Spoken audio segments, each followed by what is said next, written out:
আজ দ্বিতীয় দিনের মতো জুলাই সনদের দাবিতে শাহবাগ মোড় অবরোধ করে রেখেছেন জুলাই যোদ্ধারা। এই মুহূর্তে আপনারা দেখছেন জুলাই যোদ্ধা যারা রয়েছেন, যারা শাহবাগ মোড়ে অবস্থান করছেন, তারা কিন্তু শাহবাগ মোড়ে অবস্থান নিয়ে আজকে শুক্রবার জুমার নামাজ আদায় করছেন। এবং এখানে জুলাই যোদ্ধা যারা রয়েছেন তারা বলছেন যতক্ষণ পর্যন্ত তাদের দাবি দেওয়া পূরণ না হচ্ছে ততক্ষণ পর্যন্তই তারা শাহবাগ মোড়টি তারা অবরোধ করে রাখবেন। পাশাপাশি আমরা দেখছিলাম গতকাল থেকে দেশের বিভিন্ন স্থান থেকে, বিভিন্ন জেলা থেকে, উপজেলা থেকে জুলাই যোদ্ধা সংসদের যে সারা সদস্যরা রয়েছে তারা কিন্তু এই শাহবাগে আসেন। পাশাপাশি এসে তারা এখানে অবস্থান নিচ্ছিলেন। গতকাল রাত্রে তারা খাওয়া দাওয়া করার পর শাহবাগ মোড়ে তারা ঘুমিয়ে পড়েন, অর্থাৎ তারা কিন্তু শাহবাগ মোড়েই ছিলেন গতকাল সারা রাত্র। অর্থাৎ আজকে যে দ্বিতীয় দিনের মতো তাদের যে অবস্থান কর্মসূচি সেটি কিন্তু চলছে। এবং জুলাই যোদ্ধা সংসদের যারা রয়েছে সদস্যরা তারা কিন্তু আজকে এখানে সড়কের উপরে তারা নামাজ আদায় করছে এবং নামাজ আদায় করার পরে তারা এখানে তাদের নতুন কর্মসূচি নিয়ে তারা অবস্থান করবে, যেমনটি আসলে জানা গেছে। এবং জুলাই যোদ্ধা তারা সকলে কিন্তু এখানে অবস্থান নিয়েছেন। মূলত তারা তাদের জুলাই সনদ বাস্তবায়ন, জুলাই সনদের জুলাইয়ের ঘোষণাপত্র, জুলাই সনদ বাস্তবায়ন ও স্থায়ী বিধানের যুক্ত করার দাবিতে মূলত তারা অবস্থান করছেন। গতকাল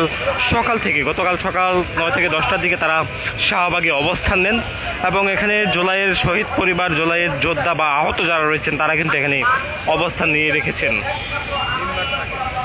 এবং তাদের এই অবস্থান কর্মসূচি কিন্তু অনির্দিষ্টকালের জন্য আসলে ঘোষণা করা হয়েছে। পাশাপাশি আমরা দেখছিলাম তাদের এই অবস্থানকে ঘিরে আইন শৃঙ্খলা বাহিনীর সদস্য যারা রয়েছে, ঢাকা মেট্রোপলিটন পুলিশ, পাশাপাশি বর্ডার গার্ড, বাংলাদেশ বিজিবি, তাদের টহল কিন্তু এখানে জোরদার করা হয়েছে। তারা কিন্তু নিয়মিত এখানে টহল দিচ্ছেন। জুলাই যোদ্ধা যারা তারা কিন্তু এখানে কথা বলছেন, তারা মাইকে তাদের যারা সদস্য রয়েছেন তাদেরকে আসলে অনুপ্রাণিত করার চেষ্টা করছেন। আমরা অন্যান্য যারা সদস্য রয়েছেন তাদেরকে আমরা দেখছি এখানে যে সামিয়ানা টানানোর যে কার্যক্রম সেটি আসলে তারা করে যাচ্ছেন। এখানে জুলাইয়ের যারা আহত হয়েছিলেন, যারা জুলাই যোদ্ধা হিসেবে এখানে অবস্থান নিয়েছেন, তারা তাদের যে জুলাইয়ের যে আইডি কার্ড রয়েছে বা জুলাইয়ের সনদের যে কার্ডগুলো রয়েছে সেই কার্ডগুলো আসলে আহত হওয়ার কার্ড, সেই কার্ডগুলো নিয়ে তারা অবস্থান নিয়েছেন শাহবাগ মোড়েই। শাহবাগ মোড়ে আমরা দেখছি জুলাইয়ের যারা আহত ব্যক্তিরা রয়েছেন তাদের কেউ বা লাল সবুজে বাংলাদেশের পতাকা তারা গায়ে দিয়েছেন, কেউ বা পতাকা মাথায় চড়িয়ে তারা মাথায় বেঁধে তারা অবস্থান নিয়েছেন। একেবারে জুলাইয়ের যে আহত ব্যক্তিরা তারা তাদের যে অবস্থান কর্মসূচি যেটি তারা চালাচ্ছেন গতকাল থেকে, সেই অবস্থান কর্মসূচি আসলে পুরোদমে কিন্তু আজকেও চলছে। শত শত জুলাইয়ের যোদ্ধা তারা জুলাই যোদ্ধা সংসদের হয়ে কিন্তু এখানে এসেছেন, কেউ বা দেশের জেলা পর্যায় থেকে, কেউ বা উপজেলা পর্যায় থেকে তারা এসেছেন এবং এসে তারা মূলত এখানে শাহবাগে অবস্থান নিয়েছেন। তারা অবস্থান নিয়ে তাদের যে দাবি আদায়, সেই দাবি আদায় তারা আসলে কাজ করছেন। পাশাপাশি আপনাদেরকে দেখাতে চাই এই যে শাহবাগ মোড়টি তারা গতকাল থেকে অবরোধ করে রেখেছেন, তার ফলে দীর্ঘ যানবাহনের যে সারি, দীর্ঘ যানজট সেটি কিন্তু সৃষ্টি হয়েছে সড়কের উভয় পাশে। তবে গতকাল রাত্রে জুলাইয়ের যারা আহতরা রয়েছেন তারা কিন্তু এক পাশ, সড়কের একটি পাশ তারা ছেড়ে দিয়েছেন যেন যানবাহনগুলো চলাচল করতে পারে। তবে তারা শাহবাগ যে মোড়টি, তারা শাহবাগ মোড়ে যে অবস্থান নিয়েছেন সেই অবস্থান কর্মসূচি আসলে তারা চালিয়ে যাচ্ছেন।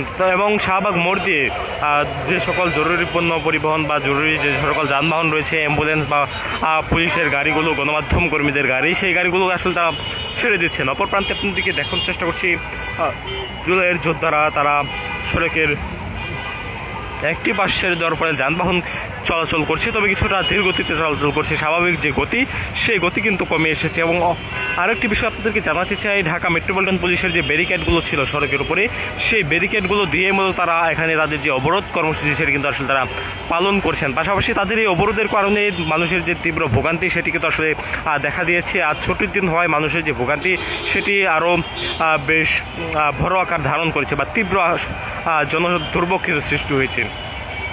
জুলাই যোদ্ধারা যে স্থানটিতে অবরোধ করেছেন শাহবাগের এই স্থানে কয়েকটি বড় হাসপাতাল রয়েছে, বাডেম জানার হাসপাতাল, পিজি হাসপাতাল, সে সকল হাসপাতালের যারা রোগীরা রয়েছেন তাদেরকেও বেশ ভোগান্তি পোহাতে হচ্ছে। তীব্র যানজট, অপরদিকে মানুষের ভিড়। একেবারে কালকে দেখেছিলাম আমরা জুলাই যারা আহত ব্যক্তিরা রয়েছেন তারা আসলে সাধারণ মানুষের সঙ্গে দুর্ব্যবহার করছিলেন, কারোর সঙ্গে আসলে কথা বলছিলেন না, গণমাধ্যম কর্মীরা প্রশ্ন করলে তাদের উপর চড়াও হচ্ছিলেন। তবে আজকে কিছুটা শান্ত দেখা যাচ্ছে এই জুলাই যোদ্ধাদের। তারা কিন্তু অবস্থান নিয়েছেন, তারা জুমার নামাজ আদায় করছেন এখানে শাহবাগ মোড়ে অবস্থান নিয়ে এবং তারা জুমার নামাজ আদায় করার পরে তাদের যে নতুন কর্মসূচি সেটি তারা আসলে ঘোষণা করবেন, এমনটা আসলে তারা বলছেন। আপনাদেরকে সড়কের অপর প্রান্তে দেখাতে চাই জুলাই যোদ্ধাদের যে আজকের অবস্থান কর্মসূচি যেটি গতকাল থেকে তারা চালাচ্ছেন, সেই অবস্থান কর্মসূচি কিন্তু আজকেও চলমান রয়েছে। তারা তাদের ব্যানার নিয়ে কিন্তু এখানে বসেছেন, জুলাই শহীদ পরিবার ও জুলাই যোদ্ধা বা আহত ব্র্যাকেটে তারা লিখেছেন। সেখানে আমরা দেখছি নারী, পুরুষ, বৃদ্ধ সবারই কিন্তু একটি সমান অংশগ্রহণ রয়েছে তাদের এই আন্দোলনে। এখানে বক্তব্য দিচ্ছেন একজন ব্যক্তি, তিনি আসলে আরবিতে বক্তব্য দিয়েছেন এবং জুমার নামাজের যে খুতবা সেটি তিনি আসলে প্রদান করেছেন এবং সেটি প্রদান করার পরেই এখানে আসলে নামাজে দাঁড়িয়েছেন জুলাইয়ের যারা যোদ্ধারা ছিল, যারা এখানে অবস্থান নিয়েছেন জুলাই সনদ বাস্তবায়নের দাবিতে। সেই জুলাই যোদ্ধারা তারা কিন্তু এখানে অবস্থান নিয়ে তারা তাদের যে আজকের যে কার্যক্রম সেটি আসলে তারা চালিয়ে যাচ্ছেন এবং তারা পরবর্তীতে তাদের কার্যক্রম যেটি হবে সেটি তারা আজকে এখানে ঘোষণা করবেন এমনটি আসলে জানা গিয়েছে।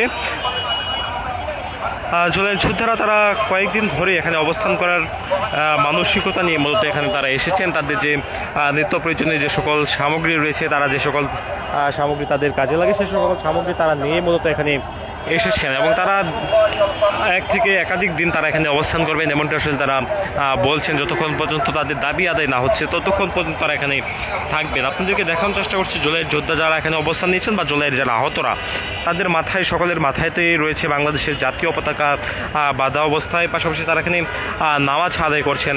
তারা নামাজ আদায় করার পরে আসলে তাদের যে পরবর্তী অবস্থান কর্মসূচির যে কার্যক্রমটি সেটি তারা আসলে শুরু করবেন এখানে।